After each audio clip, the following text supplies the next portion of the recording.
which is fantastic. But the only thing which leaves me somewhat troubled right now is why is Ajit Dada Pawar being shown black flags by the BJP workers? Let's ask Mukesh Gandhi sahab. Mukesh Gandhi sahab, namaskar. नमस्कार.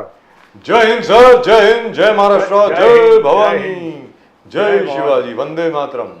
Vande Mataram. Sir ये क्या हो रहा है? अजीत दादा पवार जुनार गए, वहां पे वो क्या नाम है उनका, आशा बुचके हैं कोई भारतीय जनता पार्टी की, और उनके सारे वर्कर्स जो हैं उन्होंने काले झंडे दिखाए अजीत दादा पवार को. अब वो वहां से पवार साहब के साथ वाले जो हैं उन्होंने पूछा है बीजेपी से, स्पेशली देवेंद्र फडणवीस जी से, कि भाई ये क्या है, आपको इसके बारे में क्या कहना है, आप तो काले झंडे दिखा रहे हैं हमको, ये क्या हो रहा है सर?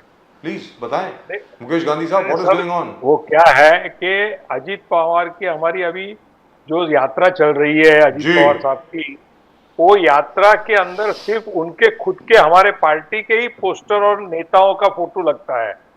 तो बीजेपी ने इसको जानबूझ के एक अपना इश्यू बना दिया कि इसमें हमारे फडणवीस जी का और शिंदे जी का फोटो क्यों नहीं है. ये करके जानबूझ के कुछ विघ्न संतोषी लोगों ने उसका बवाल किया. तब अजीत पवार ने उसका उत्तर भी दिया कि भाई ये this was the our party's programme and we have organise the यात्रा on our banner of our party only. तो उसके ऊपर सुनील तटकरे जी ने भी अच्छा एक्सप्लेनेशन दिया है, और ये सिर्फ एक बवाल है, इसमें कुछ बात नहीं है. क्योंकि क्या होता है कि हर एरिया में अभी थोड़ा इलेक्शन तक चलेगा कि जहां जो लोकल सीट के ऊपर जिसको एक सीट बीजेपी को भी चाहिए, एनसीपी को भी चाहिए या शिंदे गुट को भी चाहिए, तो थोड़े थोड़े कार्यकर्ता जहां जहां भी आएंगे तो ऐसा थोड़ा क्लेश होगा. इसमें कोई बड़ी बात नहीं है, और फडणवीस जी ने भी इसका कोई बड़ा इश्यू नहीं बनाया है. मुकेश गांधी साहब, मगर ये क्या चक्कर है कि अजीत पवार जी आजकल बहुत इमोशनल हो गए. इमोशनल होते होते उन्होंने कहा शरद पवार जी के साथ जो हो गया गलत हो गया, इंक्लूडिंग मोदी साहब आके यहाँ पर भटकती आत्मा नहीं करना चाहिए था. नो, और मेरे पार्टी में भी कोई भी शरद पवार जी के खिलाफ नहीं बात करेंगे. मुझसे गलती हो गया. सुनेत्रा पवार जी को मैंने सुप्रिया सुले जी के सामने कैंडिडेट खड़ा घोषित किया. सुप्रिया सुले जी बारामती, सुनेत्रा पवार लड़ी. तो क्या ये इमोशनल अपील, ये अटैचमेंट, ये कहना कि मुझसे गलती हो गया, कोई यहां तक कि मोदी साहब ने जो कहा वो गलत है, भटकती आत्मा, कमेंट्स, क्या हो रहा है? क्या पैचवर्क चल रहा है, क्या चल रहा है मुकेश गांधी साहब? देखिए, एक तो यहाँ एक बात मैं कहूंगा कि अजीत पवार का बड़प्पन है कि उसने अपना पॉलिटिकल स्टेटस और ये उसमें कोई भी ईगो न रखते हुए उन्होंने अपनी वाइफ को इलेक्शन में सुप्रिया सुले के सामने खड़ा रखा था. तो उनके लिए उनको जो भी गिल्टी फील हो गई तो उसने जाहिर में उसका स्वीकार किया. तो ये बहुत बड़ी बात है. इतना आज का कोई महाराष्ट्र का या देश में ऐसा कोई नेता नहीं मिलेगा कि उनकी कोई मिस्टेक हो गई तो पब्लिक में जाकर के ऐसा ओपनली बोलेगा. This is a very good emotional and rational appeal has been done by the Ajit Pawar. And second चीज के जो नरेंद्र मोदी साहब ने जो कुछ भी शरद पवार जी के लिए किया कहा, वो सारे वर्ड्स को लेकर के अजीत पवार जी ने नहीं कहा है कि उनको ये नहीं बोलना चाहिए, वो नहीं बोलना चाहिए, ऐसा नहीं कहा है. पर उन्होंने इतना ही कहा था खाली कि शरद पवार हमारी श्रद्धेय व्यक्ति है, तो इनके ऊपर हम कोई भी कमेंट करेंगे तो हमें पसंद नहीं आएगी, इतना ही स्टेटमेंट दिया है. इन्होंने मोदी जी ने ये सेंटेंस बोला, ये गलत बोला, ये किया, वो किया, ऐसा कोई क्लैरिफिकेशन कहीं भी उन्होंने टीवी के न्यूज रीडर के सामने कहा नहीं है. तो ये तो क्या है, देखिए ऐसा है कि पूरे महाराष्ट्र में शरद पवार जी के सामने विरोध करते करते अभी वो अपना काम करना नहीं चाहते हैं. अजीत पवार ने अपनी लाइन बना दी है कि I will work for the people, I will go into the people, I will give my different type of जो योजना है वो मैं लोगों के पास लेके जाऊंगा, और अपने आप लोगों के अंदर मेरा स्वीकार करेंगे, और मुझे ये कंट्रोवर्सी में पड़ना नहीं है. लेकिन इसलिए इन्होंने ये बात कही है. मुकेश गांधी साहब, अजीत दादा पवार ने ये भी कहा, अगर मैं मुख्यमंत्री होता महाराष्ट्र का तो आज एनसीपी यूनाइटेड होती, दो एनसीपी नहीं होती. ये तो कहा है उन्होंने. हाँ, वो सही बात है ना. नरेंद्र मोदी जी का प्रश्न है, भले उन्होंने मोदी जी का नाम ना लिया हो, उन्होंने सीधी सादी बात कही है, ये भटकती आत्मा बोलना बिल्कुल गलत है. भटकती आत्मा तो एक ही शख्स ने बोला है, नरेंद्र मोदी ने. नहीं नहीं, पर ऐसा ऐसा भटकती आत्मा को लेकर के अजीत पवार ने कोई स्टेटमेंट नहीं किया है सर, कहीं भी नहीं किया है। उन्होंने कहा है कि जो मोदी जी ने या जिसने भी मोदी जी का नाम लिए बिना कहा है कि जिन्होंने शरद पवार जी के खिलाफ कुछ भी कहा है तो ऐसा नहीं कहना चाहिए, क्योंकि वो हमारी श्रद्धेय व्यक्ति है, उसमें कोई बड़ी बात नहीं है सर। तो ये क्या है कि अगर मैं मुख्यमंत्री होता तो एनसीपी आज यूनाइटेड होती। हाँ, वो तो सही बात है ना। देखो उस टाइम क्योंकि अजीत पवार जी की पहले से मनीषा, उनकी इच्छा थी कि वो महाराष्ट्र के मुख्यमंत्री बने। अगर वो मुख्यमंत्री बन जाते तो एनसीपी का विभाजन नहीं होता, वो सही बात थी, आई एग्री। नो, एक प्रकार है कि बारामती से अजित पवार जी नहीं लड़ेंगे, ऐसे सेंटिमेंट्स और फीलिंग्स अजित पवार एस्पाउस कर रहे हैं, पूरे देश देख रहे हैं, महाराष्ट्र देख रहे हैं और कंफ्यूज है कि अजित पवार क्या बारामती से लड़ेगा। तो शरद पवार जी से जब पूछा तो उन्होंने कहा कि अजित पवार पॉलिटिक्स जानता है और अजित पवार जानते हैं कि क्या होने वाला है कि अगर वो लड़े तो शरद पवार जी शायद इंडिकेटिंग दे रहा है कि अजित पवार जी को मालूम है कि वो हारने वाले। क्या ये सच्चाई है कि अजित पवार हार के भय से बारामती से शायद नहीं लड़ेंगे? How do you see that Mukesh Gandhi साहब? आप इसमें अजीत पवार जी की डिप्लोमेसी देखिए। पहले तो वो जो नरेशन जो फिक्स होगा कि शरद पवार और अजीत पवार के बहुत झूठ हो गए हैं, अलग हो गए हैं, तो उन्होंने इमोशनल अपील करके वो उसके ऊपर पहले एक मलहम लगा दिया, एक लोशन लगा दिया, अच्छा मॉइस्चराइजिंग क्रीम लगा दिया है अच्छा सा। और अभी जो बारामती का इलेक्शन होगा उसमें अजीत पवार जी उस टाइम के ऊपर जो परिस्थिति रहेगी वो सोच के अपना निर्णय करेंगे, उसके बारे में मैं कुछ नहीं कह सकता हूं। पर पार्टी वर्करों की हमारी भावना यही है कि अजीत पवार साहब बारामती से इलेक्शन लड़के थंपिंग मेजोरिटी से जीत करके आने ही चाहिए और आएंगे। एंड नवाब मलिक जी के साथ आज देखो अजित पवार जी ने मुंबई में जो जन संपर्क सम्मान यात्रा था वहां से जीशान सिद्दीकी जुड़ गए, यहाँ नवाब मलिक जी जुड़ गए साथ में। अब नवाब मलिक जी के जुड़ना, बिकॉज जब लास्ट टाइम नागपुर सेशन में आए थे नवाब मलिक तो बड़ा चिट्ठा लिखा दिया था, देवेंद्र फडणवीस ने बड़ा लेटर लिखा था कि व्हाट इज दिस, ये कैसे होगा, ये ठीक नहीं है, जो भी लिखना था अजित पवार को अपने सेंटिमेंट्स उन्होंने सुना दिए थे। मगर आज नवाब मलिक ने खुलेआम एक ही मंच पर आकर डिनर डिप्लोमेसी, अजित पवार जी नवाब मलिक साथ को रात में डिनर डिप्लोमेसी किए, साथ में खाना खाए।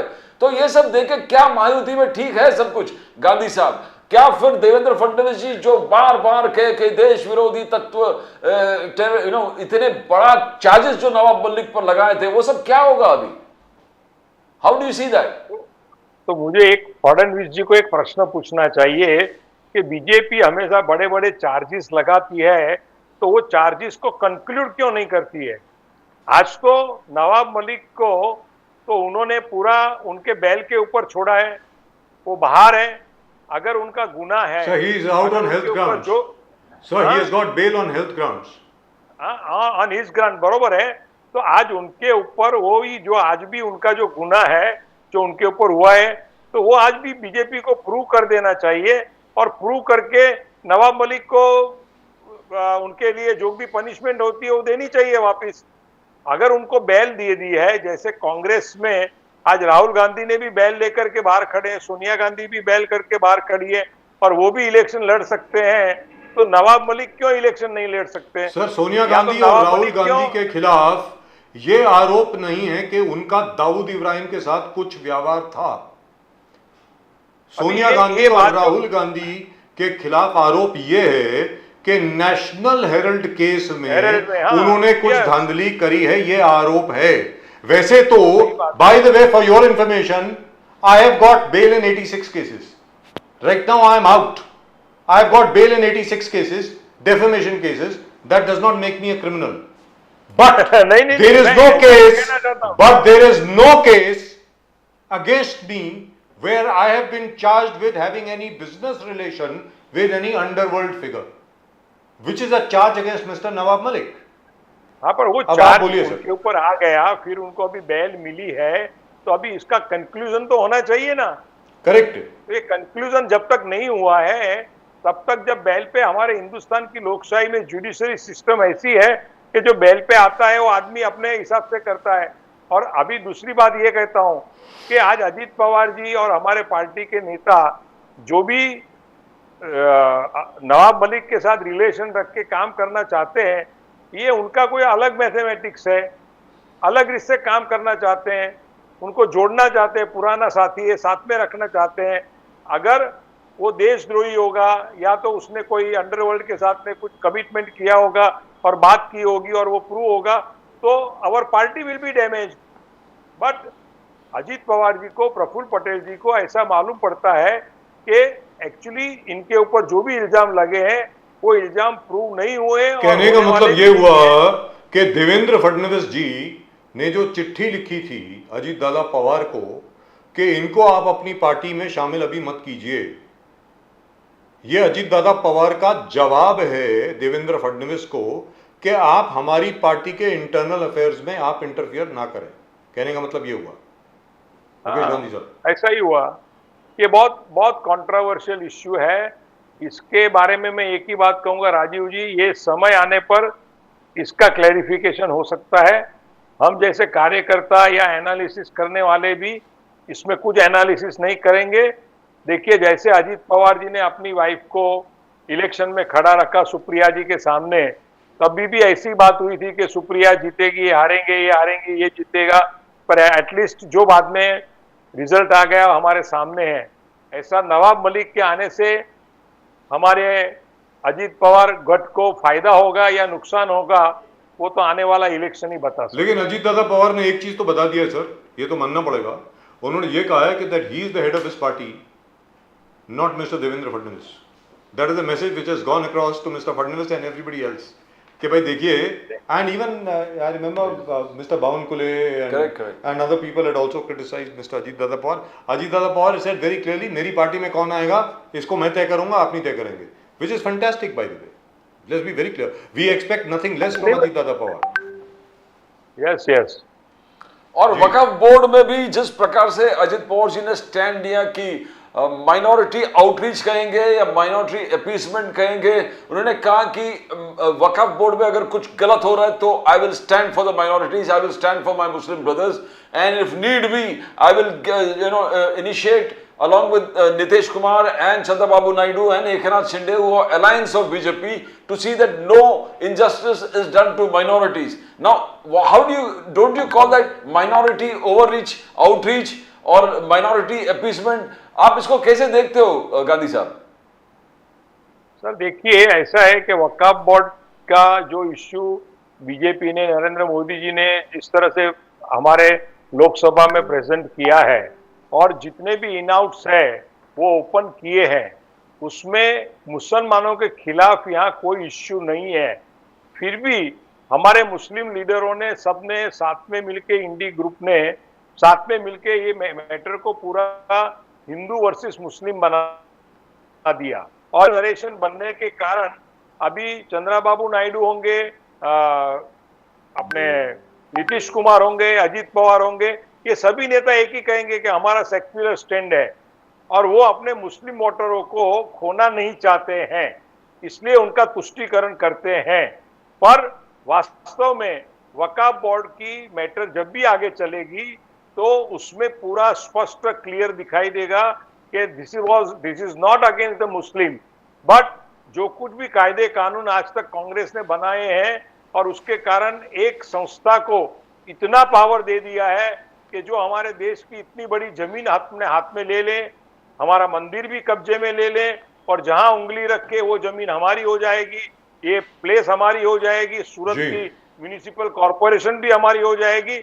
और अजीत पवार जी का जो भी स्टैंड है ना, वो सेक्युलरिज्म के जो उन्होंने एक कमिटमेंट दिया है वो लेकर के ये बोलते हैं, पर वक्फ बोर्ड का जो सच जो बीजेपी ने रखा है वही सामने आएगा। लेकिन यहाँ पर आपसे एक बात पूछता हूँ sir, Mukesh Gandhi sir, very important. हाँ जी, I am asking you personally, ये व्यक्तिगत सवाल है आपसे, ये not as a member of Ajit Dada Pawar party, I am asking you personally.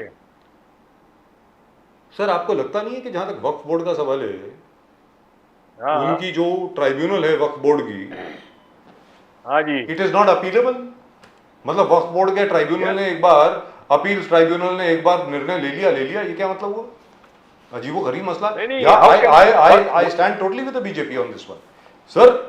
Yes sir, Surat BJP क्या म्युनिसिपल even आप कॉर्पोरेशन की देखिए- बिल्डिंग, क्योंकि एक जमाने में हुमायूं, बादशाह हुमायूं ने एक जमाने में वहां पे सराय बनाई थी, तो वो मुगल सराय थी वहां पे। उसके बाद वहां पे सूरत की म्युनिसिपल कॉर्पोरेशन बिल्डिंग बन गई। अब वक्फ बोर्ड वाले कहते हैं कि साहब ये तो हमारी है।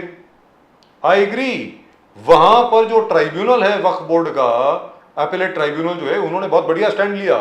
उन्होंने कहा ये बकवास बंद कीजिए, और जिस शख्स ने ये एप्लीकेशन डाली थी कि ये वक्फ बोर्ड की बिल्डिंग है, उन्होंने इनफैक्ट रेकमेंड किया है कि उस शख्स के खिलाफ क्रिमिनल प्रोसीडिंग शुरू की जाए। लेकिन हर जगह पे ऐसा नहीं होता ना। अब जैसे तिरुचिरापल्ली में 1500 साल पुराना गांव है, उसमें 1800 साल पुराना मंदिर है, वो कहते हैं हमारा है। द्वारका में सर, द्वारका में वो कहते हैं द्वारका का जो श्री कृष्ण का मंदिर है वो भी वक्फ बोर्ड का है। अब आप ये बताइए मुकेश गांधी साहब, ये क्या हो रहा है? What is going on here? This is ridiculous, it's a joke. ये रॉन्ग। अभी देखिए राजीव जी, आपकी जो बात है ना, वो हर हिंदू के दिमाग में है सर। हर हिंदू नहीं, हर इंडियन।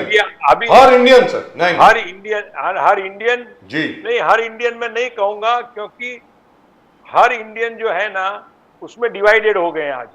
आज जाति और धर्म में बहुत हमारा देश डिवाइड हो रहा है अभी, और इनका तो बहुत एग्रेसिव। लेकिन मुकेश गांधी साहब, मुकेश गांधी साहब पूरी बात सुनिए। हाँ sir please please, I respect you sir. Kiren Rijiju साहब जो माइनॉरिटी अफेयर्स मिनिस्टर हैं, उन्होंने कहा है कि उनके पास 50,000 से ज्यादा कंप्लेंट्स आई हैं वक्फ बोर्ड के खिलाफ from Muslims have complaint against the Waqf board.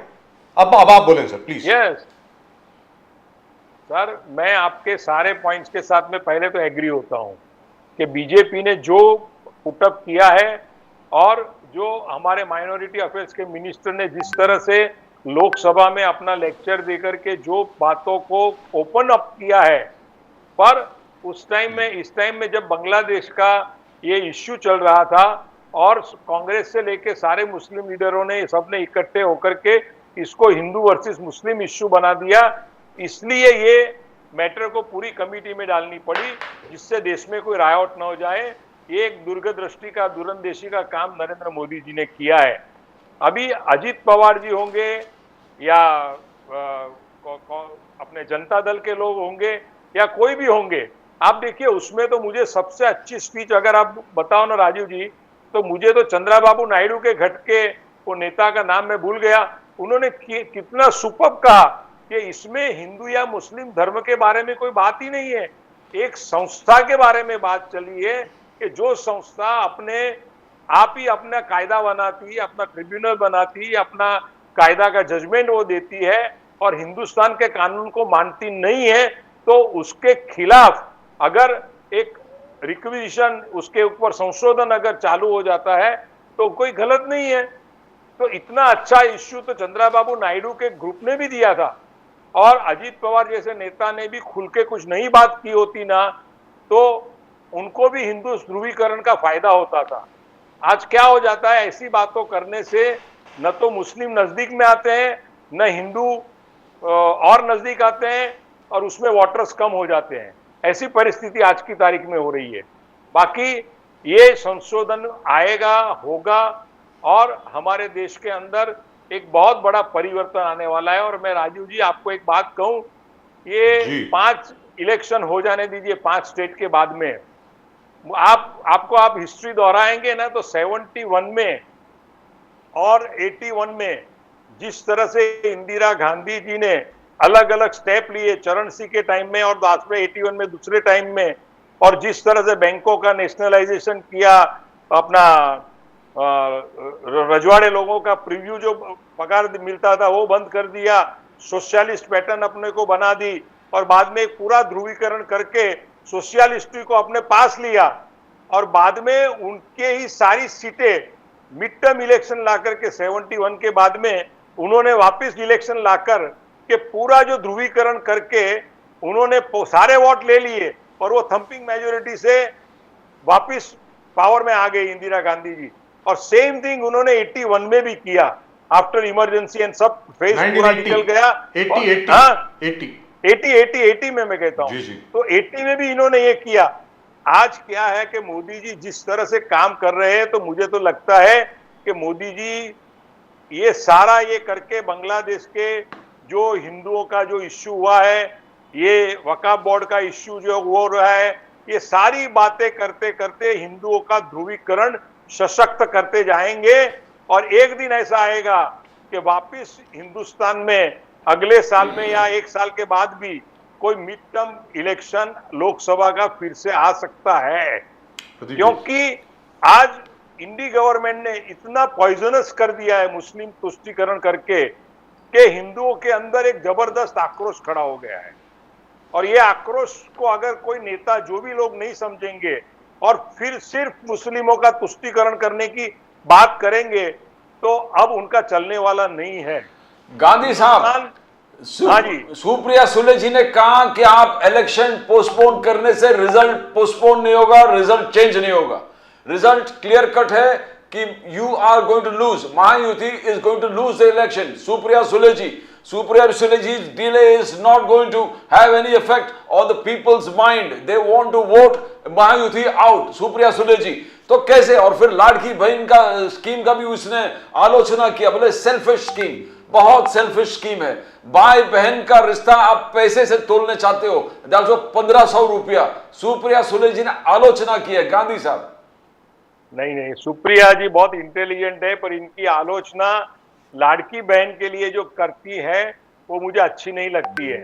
मैं तो एक ही मानता हूं कि किसी भी ढंग से हमारे देश में इतनी शोषित और पीड़ित और गरीब औरतें हैं, उनके लिए 1500 रुपया महीना एक्स्ट्रा मिलना ना, और एक उनको 3 सिलेंडर मिलना गैस का, ये बहुत बड़ी बात होती है भैया। आज गवर्नमेंट दूसरी जगह पैसा लुटा देवे या और कुछ करे, मैं तो एक एज ए कॉमन मैन की जगह बोलता हूं, अगर वो गरीब औरतों को मिलता है ये पैसा, तो इनके सामने कोई भी पॉलिटिशियन को ऑब्जेक्शन नहीं लेना चाहिए, पर पॉलिटिशियन को यही कहना चाहिए कि ये गवर्नमेंट ने योजना की है, कल हमारी सरकार आएगी तो हम भी ये योजना चालू रखेंगे और हमारे महिलाओं को पैसा देंगे, हमारे नवयुवानों को शिक्षितों के लिए जो पैसा अनाउंस किया है वो देंगे, किसानों की योजनाओं के लिए जो पैसा दिया है, इलेक्ट्रिक बिल का माफ किया है, जो भी किया है वो हम करेंगे। करप्शन कम करो, घर में पैसा कम लेके जाओ और हमारे देश के गरीबों का उन्नतीकरण करो, आर्थिक सक्षम बनाओ, यही नारा अभी आने वाले इलेक्शन में होना चाहिए। तो और सुप्रिया जी ने ये जो कहा है वो मुझे, और अक्टूबर में ही इलेक्शन डिक्लेयर हो जाएगा भैया। अक्टूबर में? दिवाली के पहले कि दिवाली के बाद? दिवाली के बाद इलेक्शन, दिवाली के पहले डेट अनाउंस हो जाएगी, पर इलेक्शन अक्टूबर के बाद में, जो नवंबर के आजू बाजू में 10-15 तारीख के बाद में इलेक्शन होंगे। 31 अक्टूबर की दिवाली है सर, दीपावली इस बार लक्ष्मी पूजा है 31 अक्टूबर को है। हाँ, वही अक्टूबर के बाद, लक्ष्मी जी के बाद में हमारा कुरुक्षेत्र खुला हो जाएगा, धर्म युद्ध शुरू हो जाएगा। और इलेक्शन सुले जी इस धर्म युद्ध में जब भी बात करते हैं, whenever she talks against the government, Mukesh Gandhi साहब, पार्लियामेंट में जब भी सुप्रिया सुले आवाज उठाती है अगेंस्ट द गवर्नमेंट के जो भी है डेफिशिएंसीज को हाईलाइट करते हैं, उनको घर में हस्बैंड को इनकम टैक्स का नोटिस आता है, अलग अलग एजेंसीज का नोटिस आता है, उनका व्हाट्सएप हैक हो जाता है, उनका फोन हैक हो जाता है, बीच में उनका सर्वेलेंस पर रखा था। तो ये क्या, this is democracy. Supriya Sule ji का एक डेमोक्रेसी में लोकतंत्र है, मैं क्रिटिसाइज करूं और मुझ पे ऐसे अटैक होंगे, मेरे घर पर अटैक होंगे, that is not what the freedom fighter, जो भी हमारे फाउंडिंग फादर्स ने देश को आजाद, तो how do you see that, why should she be attacked all the time? ये सुप्रिया जी होगी या कोई भी नेता होगा, ये सब बातें ये खाली प्रेस में बोलते हैं, वो क्यों अपना प्रूफ लेकर के वहां फीडअप नहीं करते हैं? और वहां क्यों नहीं है, जैसे एफआईआर हमारे ऊपर कुछ होता है तो हम एफआईआर लगते हैं, हम पीआईएल डालते हैं, ऐसा कोई काम नहीं करते हैं।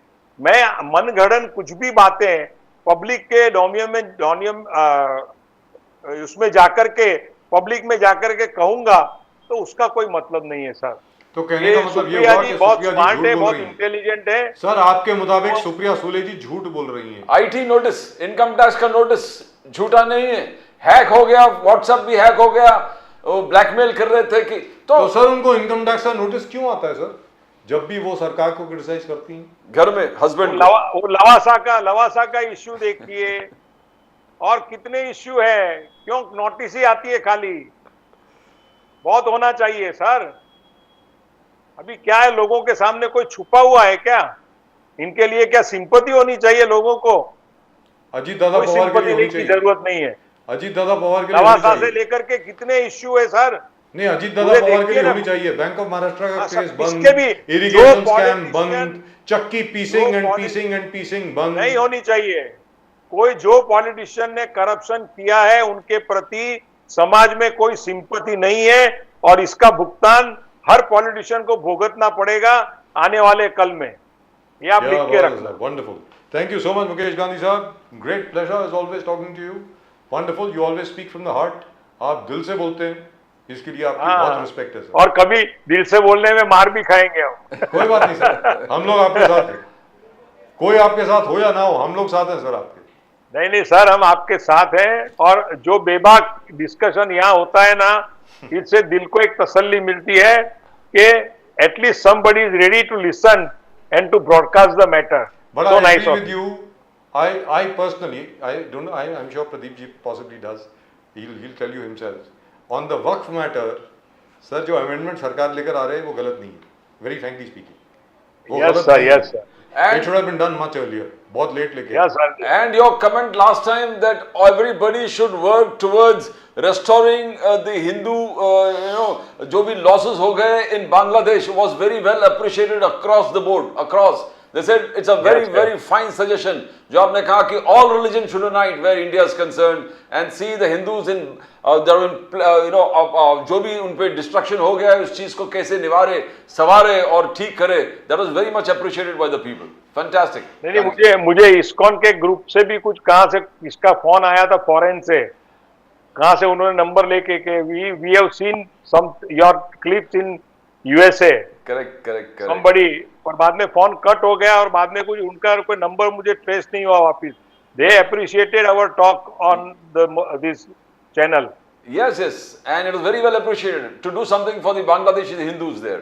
But now नहीं, the Bangladeshi Prime Minister Mr. Mohammed Yunus has said कि अगर आप लोग minorities के ऊपर, especially हिंदुओं के ऊपर अगर आप अटैक करेंगे तो मैं रिजाइन कर दूंगा, ऐसा उन्होंने कहा है मोहम्मद यूनुस साहब।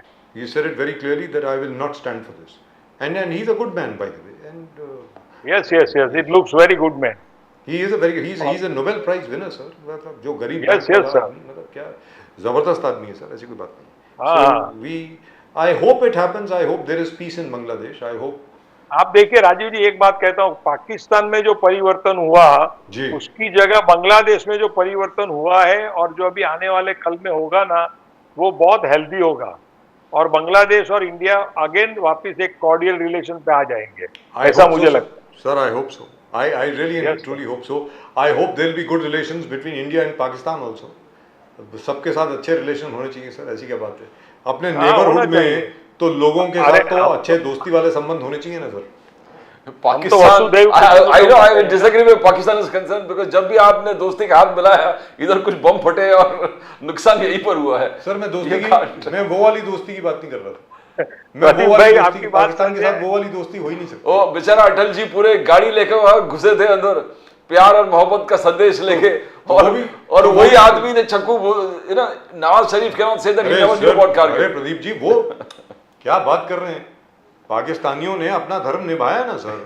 वो हम लोग लाहौर में घुसे बस लेकर के, वो कारगिल में घुसे हथियार लेकर के तो ऐसी क्या बात है पाकिस्तानियों के साथ। What else do you expect from the Pakistani military. Pakistan जब गांधी मूल्यों के ऊपर वापस खड़ा होना चाहता होगा तो ही कुछ खड़ा हो सकता है, बाकी वो जिन्ना के मूल्यों पे खड़ा होना चाहता है तो पाकिस्तान कभी भी हमारे हिंदुस्तान का दोस्त नहीं बनेगा, ये आप लिख के रखना। गांधी मूल्यों की गांधी मूल्यों की प्राण प्रतिष्ठा करनी पड़ेगी। I'm not sure even of that. Identity crisis. But in fact they have been united. There is unification and there is more unity in Pakistan over Arshad Nadeem winning a gold medal in the javelin throw than over anything else, by the way, very frankly speaking. So as far as that nation is concerned, let's not even get into that. But very unfortunately you can't choose your neighbours. आपके पड़ोस को तो आप choose नहीं कर सकते ना sir. आप you can't destroy them, you can't conquer them, you have to live with them. So what do you do? Right Mukesh Gandhi साहब. और ऐसा है ना राजीव जी, भाई भाई से झगड़ा होता है ना तो उसका समाधान बहुत कम होता है, तो जिंदगी भर झगड़ते झगड़ते ही मरते हैं. सर मैं बड़ा इनका झगड़ा बंद के करा दो. पाकिस्तानियों को आपने भाई बोला. चलिए आपको मुबारक हो. वो पुराने भाई तो थे ना, हमारे पुराने भाई थे भैया.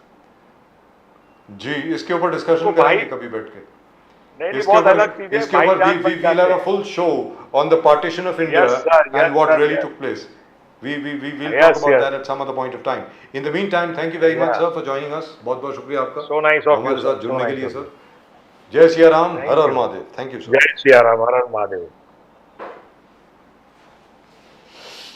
Well, that's just about it for tonight's show. आज के शो में सिर्फ इतना ही. And but I still haven't come out.